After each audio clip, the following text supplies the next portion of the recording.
and maybe it'll be close.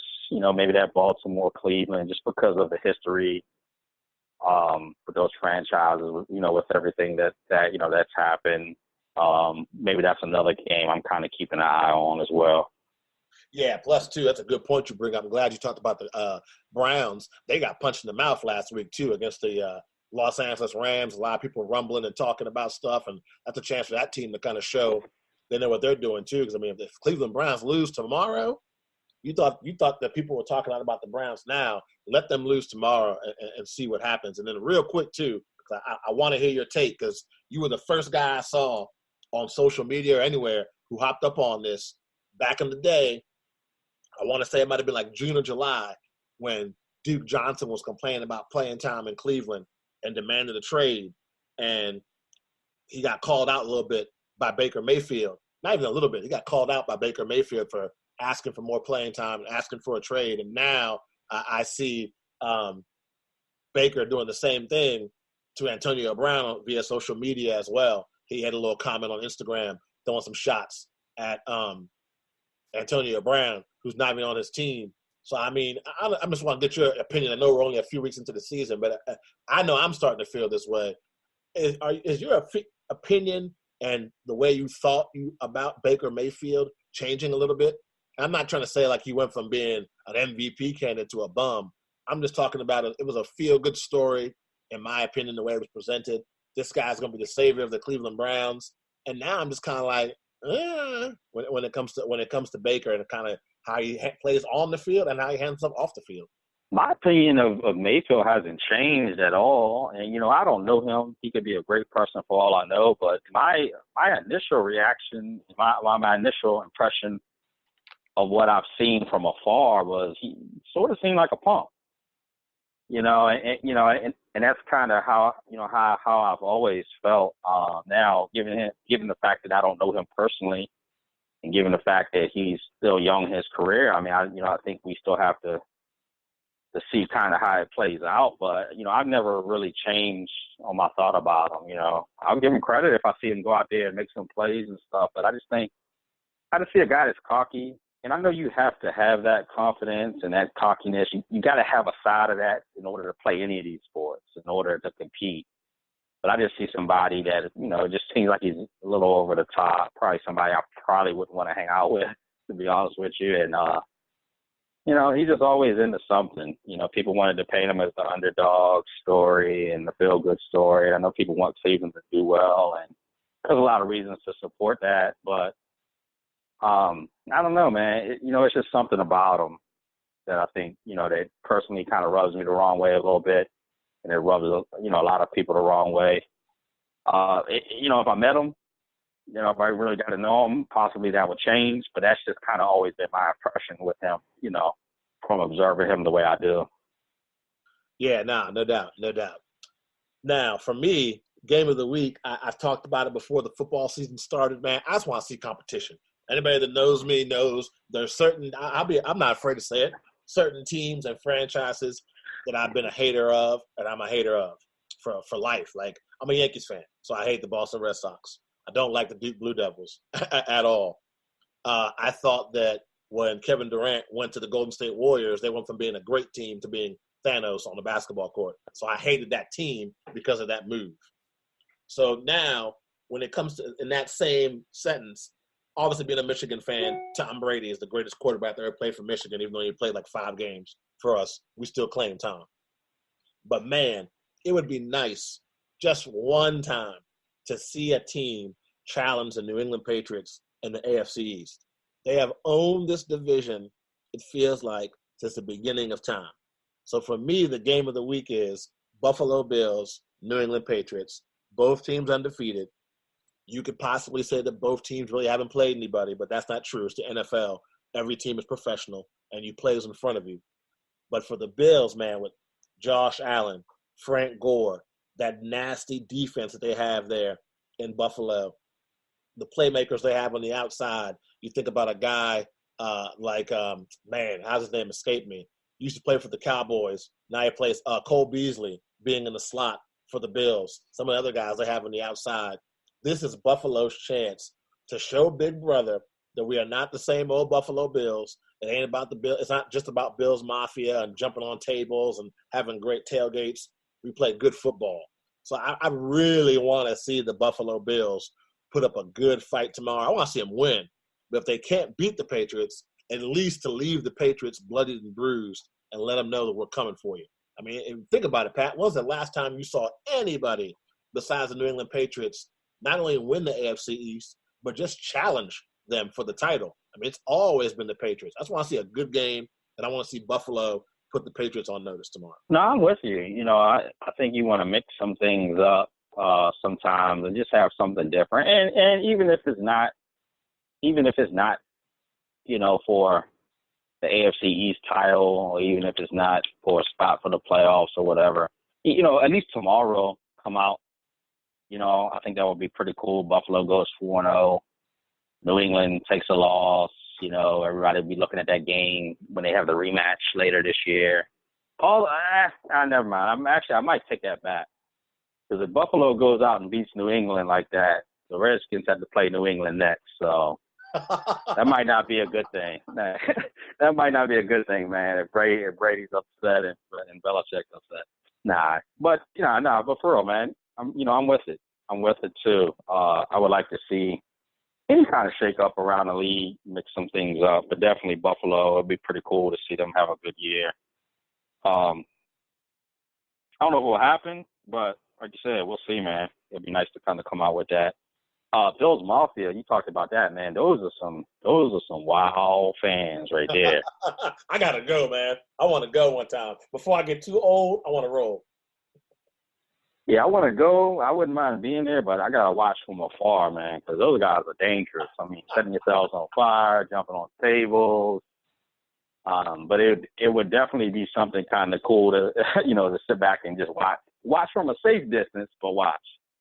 Yeah, I want to be all up in it, but I just didn't know. It's got to be before it gets cold. That's a different kind of cold in Buffalo. So I'm like a week 1 through week 3, at the most week 4 kind of guy. Once it gets past week 4 in Buffalo, I can't be watching football wearing layers. I need to be comfortable, be able to move around, do my thing, dodge people if they come running at me on fire. So once it gets past week 4 in Buffalo, I can't go. But it's on the bucket list. I added it. I want to be there. I want all the drama. I want to see it. Those guys they're having a really, really, really good time. And going from a team, Pat, that's having a good time to a team that's just in shambles. I'll let you start this conversation off. I'm still trying to process my thoughts. Washington Redskins, again, another primetime beatdown. Man, I know you listen to DC Sports Radio and podcasts as much, if not more, than I do. And the Wolves are out. I mean, they're calling for blood. I've seen some crazy things, petitions to have billionaires try to buy the Redskins from Dan Snyder, and all kinds of polls and radio personalities going off for 20 minutes at a time, talking about what should have happened and could have happened, and talking about the glory years. What are your thoughts on what happened Monday night, what's happened so far this season, and what should happen in your opinion down the line? I know it's a lot thrown at you, but what's your, I guess, state of the Redskins? I mean, just start the most recent thing. If we would just want to start Monday night, I mean, I thought that was a winnable game. At first, just kind of despite what's been going on with the Redskins, and I know that Chicago hasn't had the greatest start offensively, so it's a matter of time before they get things going. But at least going into that game, I definitely felt like there was an opportunity there for the Redskins to pick up a win. Now at halftime, things changed. Obviously, when it got close to the halftime, it was just, the wheels were falling off. But I think everything that went wrong that game, maybe minus the way Keenum was, turned the ball over, because we haven't seen that yet from him. But I just think the way things kind of were going, probably predictable. I mean, we knew we have some issues that have been going there on defense. Been a lot of talk about maybe not being able to get that run game started, whether it was play calling, the amount of carries, or whatever. So I just think some of the issues that we were kind of talking about and worrying about, I think they held true. I mean, there was one opportunity there where you kind of felt like, they were coming back, and if they would have scored on that drive, the one with Keenum, he's reaching over the top of the pile for the first down, gets the ball knocked out. I mean, I think at that point, you kind of felt like, they might be able to turn something there, but it didn't happen. So it's primetime game for the Redskins. A lot of people felt like disaster. There's a good chance some disaster could happen just because of recent history, and it held true. Couldn't stop Mac. Mac was disruptive. So a lot of things we were worried about happened. As far as just the overall team, I mean, I'm the same way, kind of. I think you need to move on from Bruce Allen. I think we've talked about that a lot. I just think there needs to be some changes there. Faith is probably pretty much gone in Jay. I was trying to give Jay an opportunity, through last year and starting this year. I'm just not as confident in him anymore. First move is probably going to happen. If they come out and play bad tomorrow, I'm expecting Manusky probably to get shown the door. Somebody has to take a L. So I think Manusky will be the first one. Maybe Dan tries to ride out this Jay thing for a while. Maybe they turn it over. Maybe they give a guy like O'Connell a shot. That's if Jay gets fired. So I just think a lot of questions there. But I definitely think if anybody goes, I think Manusky's going first. And then from there, we kind of have to play this thing out after that. Yeah, I think Manusky is got to go because, and I said this on a podcast I was a guest on. In my opinion, his defense does not fit the player's skill set of the players he has. It's like what you and I were talking about when we were talking about the state of the African American quarterback in the NFL. He has guys like Josh Norman, who's a really good zone corner, trying to be a man-to-man, lock-him-down corner. That's not who he is. Landon Collins playing the position that he's been playing for years at a high level, but not being put in the same opportunities to make plays and be a disruptive force. So I think he has to go. I'm with you. Bruce Allen's got to go. And I'm with the mob of people who are marching on FedEx Field that say, if we lose tomorrow, whether it's a field goal loss or it's another beatdown on TV, I think Jay's gone. If they lose tomorrow, Jay Gruden will not be our head coach on Monday morning. I feel very, very confident that if they win, he lives to see another week. I think it's gotten to that point where he might be on a week-to-week basis. And I also like the point you brought, Pat, of O'Connell. I mean, look at Sean McVay, a young, innovative mind. The Rams rolled the dice, gave this kid, because he's a kid, a chance, and he had the Rams in the Super Bowl last year. Well, why wouldn't you give that seems to be the wave of the new league, is giving those young, innovative, creative guys a chance to run teams. And some of them do a really good job. Some of them get run over by the players. But I think Jay's got to go, and I'm well beyond done with Manusky and done with Bruce Allen for sure. Now, you say if Jay goes, that they have a bad game, which I think definitely is a possibility, and I think that's what people are talking about. Now, do you say Jay goes but keep Manusky, or do you say both go? Or because that's the only thing I'm kind of wondering about.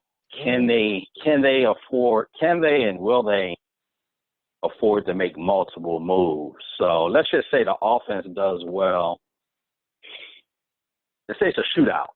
So if it's a shootout, that means, defense, isn't holding up the end of the bargain, depending on the reasons. Of course, it could be touchdowns other ways or scores other way. But let's just say it's a game where they're scoring, but they can't stop anybody. I mean, do you still fire Jay and keep Manusky? Do you let Manusky go? Do you let them both go? So that, to me, that's the only question. It looks like there should be multiple moves made. Will they try them at once, or will someone have to kind of fall on the sword for right now? That's a good point you bring up. I know it's not I don't think it's gonna happen, but I say both of them. But that's a big. I mean, you're 4 weeks into the season. Yeah, we're gonna fire a head coach. We're also gonna fire our defensive coordinator. I can't even think on top of my head when that's happened before in the middle of an NFL season, where you've had a head coach and a coordinator mid-season termed. I can't even think of a time that's happened. But I would get rid of both of them. I think both of them go. Or like you said, if I had a gun to my head, make a choice, Joe, I would definitely get rid of Manusky and I'd keep Jay. Let's say we lose 34-31. Manusky's gone. I keep Jay, and now what does it take from